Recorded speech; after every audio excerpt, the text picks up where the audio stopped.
This could very well be the game of the year. Springboks versus France 2025. 2 years after the previous game at the World Cup quarterfinal. So much on the line. This game is the one to watch. This honestly could be the game of the year. I mean, if you think about the storyline, Springboks knocking France out of their own World Cup a few years ago, France looking for revenge, Dupont not playing, looking to prove a point that they can play without Antoine Dupont. This weekend's game is going to be incredible. So the teams came out today, and Springboks have a few changes that they've made. They've brought in Damien Willemse, they've brought in Kurt Lee, they've dropped Ethan Hooker for this game. Not really dropped, Ricey said that they're more rotating. Peter Steph du Toit is back. Lou de Jager gets to start at lock this week. Ruan Urquia moves to the bench, so that's an interesting call since Ruan Urquia has been mainly a starter this year, especially in the big games. They've chosen to stick with Mani Lebok on the bench, not bring in Andre Pollard, which I think is a very important decision in how the Springboks might want to play this week. Andre Esterhuizen, number 21, is it a 5-3 split? Is it a 6-2 split? We don't know. It could be anything, especially with how Andre Esterhuizen has been playing at flank. Last week against Japan, he had an excellent game. Even Coach Rassi said he had an incredible game. And then if you look at the France team, quite a few familiar faces, but also quite a few new faces in the squad, especially for some Southern Hemisphere fans. They won't really recognize a lot of the guys playing. Obviously, the backline, world-class backline for France. Lagarec gets a start at 9, which is a very interesting call.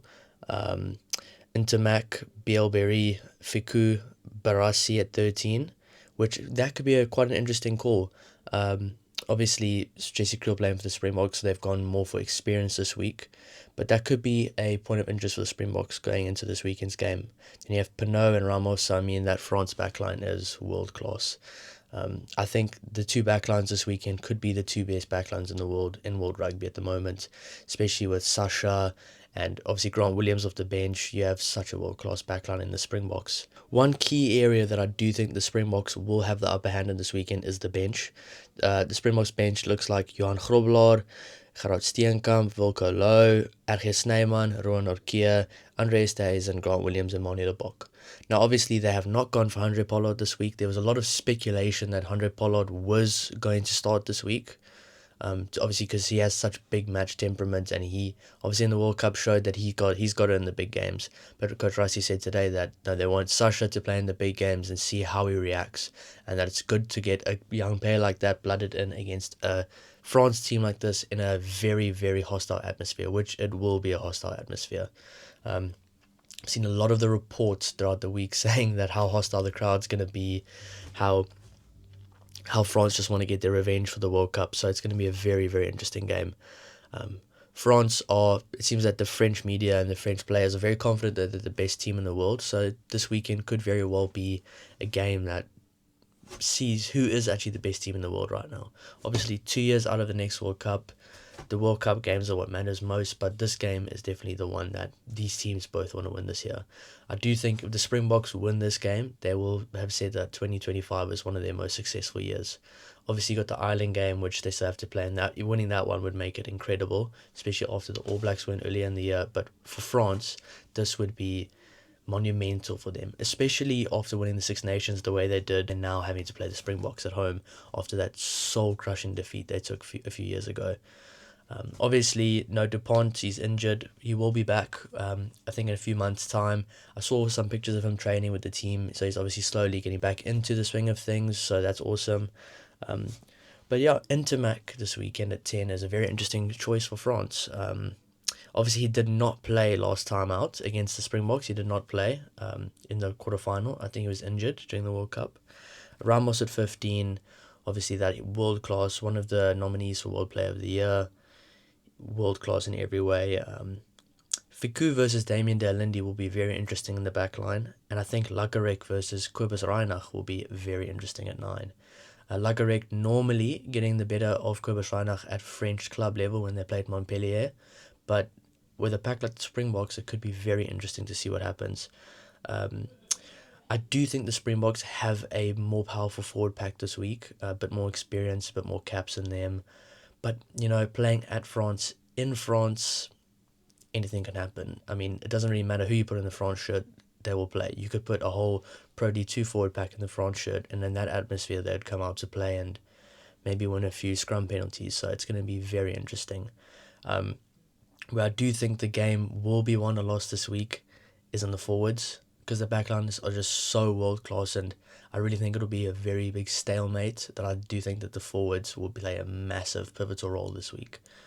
But yeah, for the Springboks, I was very surprised to see that with the admission of Ethan Hooker, I mean, that probably shows that next week he could play centre maybe against Italy. With the guys that are out now, if you think that next week they'll probably get a rotation, then you're looking at a maybe 10 Handré Pollard, 12 Ethan Hooker, 13 Moody, maybe Kurt Arendse on the wing to get some more game time, and Edward on the other wing. Maybe Willemse at fullback or Sasha at fullback to get some game time. That could be very interesting next week. But yeah, this game this week is definitely the game of the week, and most probably the game of the year. In my opinion, it's to see who's number one in the world, because France dominating the Six Nations like they did, and obviously South Africa having one of their best seasons in recent memory, it's going to be incredible. I honestly cannot wait for this game. I think for me the international season ends after this week, because it's just such a big game. But no, obviously you got the Ireland game and still the Wales and Italy game, which anything can happen. But yeah, for the Springboks, this is a very, very important game. And for players like Sasha, Jesse Creel, also massive game for him, because Kane Moody's coming for that position. He's coming for that jersey. He's been in very good form, except for that Argentina game at Twickenham. But obviously that's a one outlier game. The rest of the games he's been quality. You have Kwacha also not playing. Obviously he had a bit of a hand injury at the beginning of the week, but Rassi said that he was fine. He trained like a beast all week. So obviously that must have been a very tight call to put Estes, and then obviously he covers both loose forward and centre and possibly wing if they really need to. But that's a very interesting call, not having Kwacha, since he's been such a pivotal player for them in recent memory. But yeah, this weekend's game is going to be incredible. My prediction is South Africa by 5 or 6. I just think France coming into the game after not playing for a while, obviously it's their first game back. They still played top 14 last week.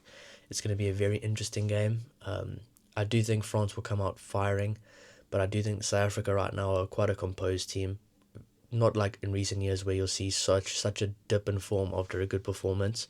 I think this week is a very important game for the Springboks to put two massive performances back to back and prove it's not just a fluke, that they can actually do it. So that's going to be very interesting. And I do think South Africa by 5 or 6 points. But yeah, this weekend's international rugby is going to be incredible.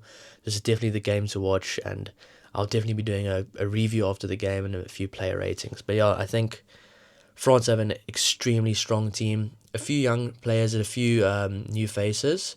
But I mean, that backline versus South Africa's backline. I mean, you got Intermac versus Sasha. You got Bielberry versus Colby. You got Pinot versus Kurtley Arendse. You got Ramos versus Willemse. You got Lagarek versus Reinach. It's going to be incredible.